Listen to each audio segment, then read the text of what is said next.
Meditation, chapter 1. So let's preface this with, I'm not a professional. I have not been professionally trained. I do not have any licenses or accreditations, but I have meditated a lot in the past 5 or 6 years.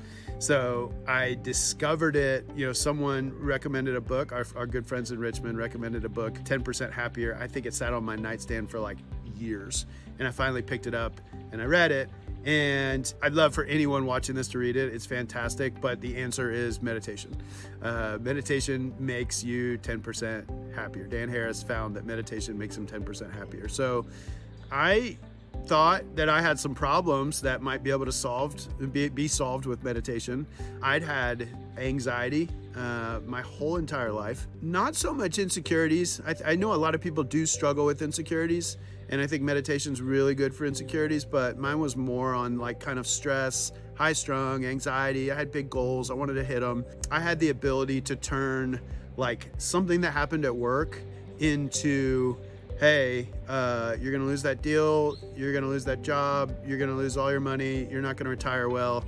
It's like life's over. Anxiety, by the way, is a worry that turns physical. So when you start feeling your blood pumping a little bit, the hair stand up on the back of your neck, or it like, if you could almost feel it like coming up inside of you when you feel anxiety, and it sucks. And I just always dealt with it. I never had a real good answer for it. And I was one of those that was like, I'll use the anxiety to drive myself. I think about maybe 10% of my worries are useful and helpful and allow me to be really good at my job. And the other 90% are just awful burdens that you carry around for no apparent reason. So anyway, let's start with the why, right? So that was my why. My why was because I had some stress and some unneeded worries and anxieties that I carried around a little bit. I've seen a lot of other people that meditate because of insecurities.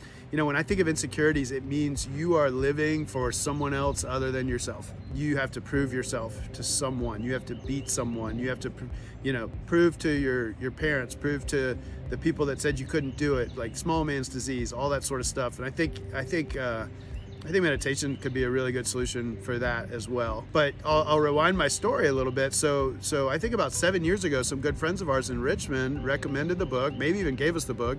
We had it for years. I think Holly read it, and I didn't read it. I didn't touch it for 2 years. I finally picked it up, and I was kind of enthralled in it because this guy, Dan Harris, was struggling with a lot of the same things I was. He was a huge news broadcaster, and he put so much pressure on himself to make the next level, and eventually he had a panic attack on air, and he goes searching for a solution, and he searches all of these different practices, all of these different religions, different martial arts, and different forms of therapy.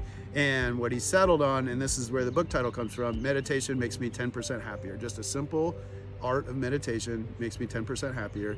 You see meditation listed as, a tool for so many different struggles, mental struggles, physical struggles, health struggles. It's always meditation, meditation, meditation. But few people get to the point where they really get to unlock the secrets of it, because they try it and they think it doesn't work and they give up. And I've talked to no less than, without exaggeration, I've talked to 100 people that said, I tried it, I couldn't do it, I couldn't get my mind to be calm, it wasn't for me. The goal of this series is to get some people to try it more than once, because you have to stick with it a little bit. Kind of finish my story through.